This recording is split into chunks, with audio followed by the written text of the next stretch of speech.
நந்திபுரத்து நாயகி அத்தியாயம் 7 பாகம் 1 தப்பி ஓடிவிடு.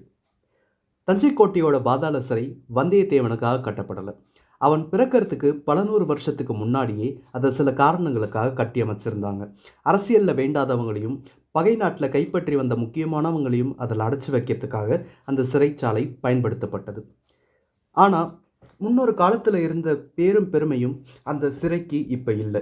ஏன்னா சிவநேச செல்வர் கண்டராதித்த சோழர் அந்த கொடுமையை தாங்க முடியாமல் அந்த சிறைச்சாலையை மூட கட்டளையிட்டார். ஆனால் அவருடைய கட்டளையின்படி பாதாள சிறை முழுமையும் மூடப்படாமல் போனாலும் வேங்கை வாழற கொற்றடியும் மற்ற ஒரு சிறு அறையும் அப்படியே தன்னோட பேரும் பெருமையும் மாறாமல் இருந்துகிட்டு வந்தது. கோட்டை பொறுப்பாளியாக இருந்த சிறிய பழுவேட்டரையரும் தானாதிகாரி பெரிய பழுவேட்டரையரும் தங்களுடைய செயல்களுக்கு இடையூறாக இருக்கவங்கள பயமுறுத்துறதுக்காக அந்த பாதாள சிறையை பயன்படுத்தி வந்தாங்க. பெரிய பழுவேட்டரையருக்கு பிறகு தானாதிகாரியாக பொறுப்பேற்றதும் நாணய சாலையில் முழு மூச்சுடன் வேலை செஞ்சார் சிறிய பழுவேட்டரையர்.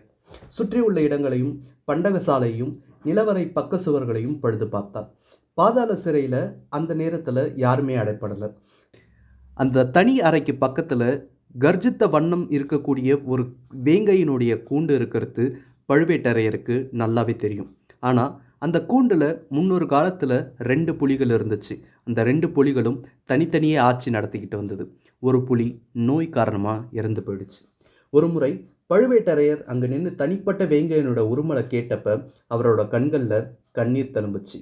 ஏன்னா அவருடைய சகோதரர் பெரிய பழுவேட்டரையரோட பார்வை வேங்கையினுடைய கொடூரம், உரும்பும் பொழுது வேங்கையின் சீற்றம், அவரோட சிந்தனையின் மேல் மாடத்தில் உலாவுறப்ப வேங்கையினுடைய கம்பீரம். இப்போ அந்த வேங்கை எங்கே? குண்டிலே ஒரு வேங்கை, சோழ நாட்டிலும் ஒரு வேங்கை. ஆம், புலிக்கொடியின் பெருமை தாழாது பறக்க வேண்டும் என்றால் இந்த வேங்கையின் வலிமை குன்றாது இருக்க வேண்டும் என எண்ணிக்கொள்வார். வேங்கை கூட்ட பழுது பாட்டு பல காலமானதுனால ரொம்ப மோசமான நிலைமையில இருந்ததை பழுவேட்டரையர் பார்த்தார். உடனே அதை செப்பனிட சொல்லி தன்னுடைய ஆட்களுக்கு உத்தரவிட்டார். அப்ப பக்கத்துல இருந்த பாதாள சிறைக்கும் அதிர்ஷ்டம் அடிச்சது. பாதாள சிறை புதுப்பிக்கப்பட்ட முகூர்த்தம் வல்லவரையன் வந்தியத்தேவனுக்கு இடமளிச்சது. முன்பு ஒரு முறை அவன் அந்த சிறையில பழுவேட்டரையருடைய விருந்தினராக தங்கியிருந்தான். சொல்லாம கொல்லாம காவலர்களுடைய கண்களில் பொடியை தூவிட்டு ஓடிட்டான். அப்பைக்கும் இப்பைக்கும் அவன்கிட்ட எவ்வளவோ வித்தியாசம். அப்போ சோழ அரச குடும்பத்தாரில் ஒவ்வொருத்தவனும் அவனை அன்பு இதயத்தோட பார்ப்பாங்க, இனிய சொல் கூறி வரவேற்பாங்க.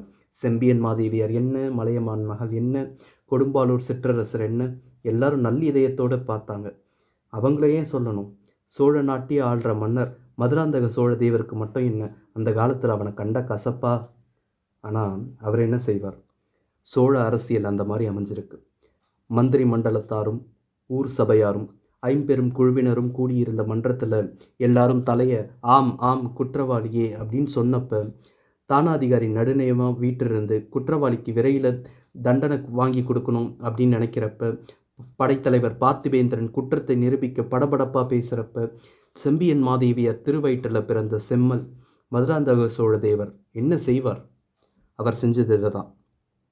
நாச்சந்தையில் வந்தியத்தேவனை கழுவில் ஏற்றாம ஆயுள் தண்டனை கொடுத்து அவனை பாதாள சிறையில் தள்ளினது தான். கழுவில் ஏற்றிருந்திருக்கலாம். அப்படி செஞ்சிருந்தாலும் நாம ஒருத்தவரையும் பார்த்துருக்க மாட்டோம். தம்பி தம்பின்னு சொல்கிற அருண்மொழிவர்மரை பார்த்துருக்க மாட்டோம். வானர் குலத்து வீரனேன்னு சொல்கிற இளைய விராட்டியை பார்த்துருக்க மாட்டோம். வேண்டியவர் வேண்டாதவர் யாரையுமே கண்ணெடுத்து பார்த்துருக்க மாட்டோம். நமக்கு அவர்கள் தெரிஞ்சாலும் நாம் அவங்களுக்கு தெரிய மாட்டோம். இப்போ மட்டும் என்ன, இந்த பாதாள சிறைக்கு யார் வரா? நாள்தோறும் வர அதே காவல்காரன் சோறு கொண்டு வரும் பாத்திரத்தை கொடுக்கறதும் மறுபடியும் அதை எடுத்துகிட்டு போகிறதும் கடமை மாறாமல் செஞ்சுட்டு வரான். அவன் வாழட்டும். அவன் வரலனா இந்த இடம் கொடும்புலி காட்டை விட எந்த விதத்துலையும் தாழ்ந்ததில்லை. ஏன் இதை காடு கானகம்னு ஏன் சொல்லக்கூடாது? நம்மளை யார் கேட்பா? நல்லா சொல்லிக்கலாம். நம்மளை யார் தடுக்க போகிறா? காவல்காரனும் போயிட்டா இந்த இடத்துக்கு தனி அமைதியை புலியோட கர்ஜனையை தெளிவாக எடுத்து காட்டும். எப்பயாவது வௌவால்கள் பறந்து போகும். தப்பி தவறி குளிர்ந்த காற்று எப்பயாவது விஜயம் செஞ்சிச்சு அப்படின்னா மேலே இருக்க சாளரத்து வழியே தப்பி போகிறப்ப அன்னைக்கு பரமசுகம்தான். வந்தியத்தேவன் எதையுமே சர்வசாதாரணமாக நினைக்கிறத இளம் வயதிலிருந்தே வளர்த்துட்டான். அவனோட ஜாதக விசேஷமே தனி.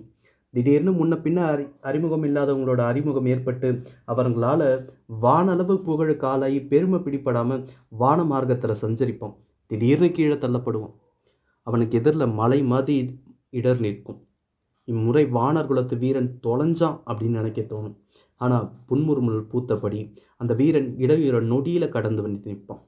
ஆழ்கடலில் விழுந்து உயிருக்கு மன்றாடி தவித்தானே, அதை விடவா பேராபத்து வருது?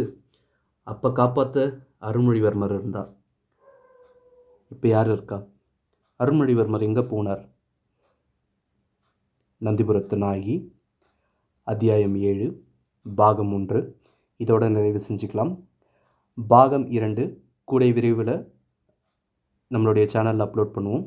மீண்டும் இன்னொரு காணொளியில் சந்திப்போம். அதுவரை நன்றி, வணக்கம்.